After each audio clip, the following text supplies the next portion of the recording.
Ayoko na. Pagod na ako. Suko na ako. Dumarating ang mga ayoko na moment sa buhay natin. Tuwing napapagod tayo o sobrang bigat ng dinadala natin. Hindi na natin makita ang daan sa unahan. Nang napakakapal na ng hamog ng mga suliranin na dumarating. Minsan, sunod-sunod pa. Sa mga panahong ito, umiiyak tayo, nagagalit, nalulungkot, nababalisa, natatakot, nahihiya, nagigilty. Tandaan natin na ang mga emosyon na ito ay valid. Hindi kasalanan ang makaramdam ng mga kabalisahan sa buhay.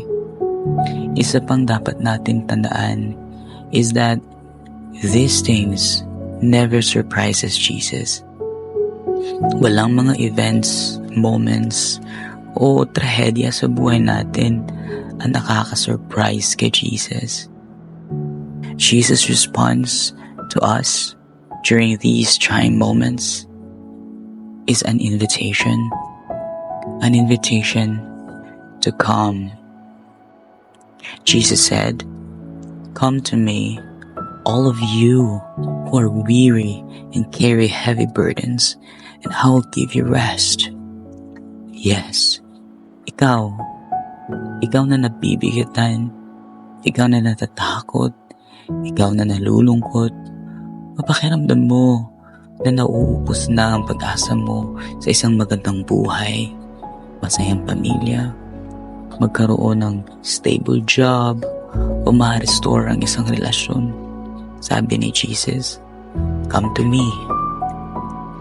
This is an invitation not for a certain group of people or certain individual. This is an invitation for everyone. Jesus will not judge you. He will not reject you. Alam ni Jesus ang reasons ng mga pasanin natin. Maybe it's a sin that we are hiding in our hearts, a habit that we are not letting go, that is not pleasing before Him. It may be a disobedience sa conviction ni Holy Spirit sa buhay natin. God said, if you obey, you will be blessed. But if you disobey, curses will fall upon you. In spite of what we have done, Jesus says, "Come to me. I will give you rest." I don't care who you are, where you've been, or what you've done. I love you, and I want to have you rest. In Jesus' humanity, He felt what you're feeling right now. In His deity, He wanted to give you rest because He alone can give you the rest you needed. Jesus is saying, "Mar, anak, come here. Let me hug you. Let me carry you. Do you feel like you cannot walk anymore? Your strength is waning? Let me carry you in my arms. You will get through this because I will be with you. I will never leave you nor forsake you." Come to Jesus because He is our strength, our God, our rest, our Father, and we are His children. You are His child.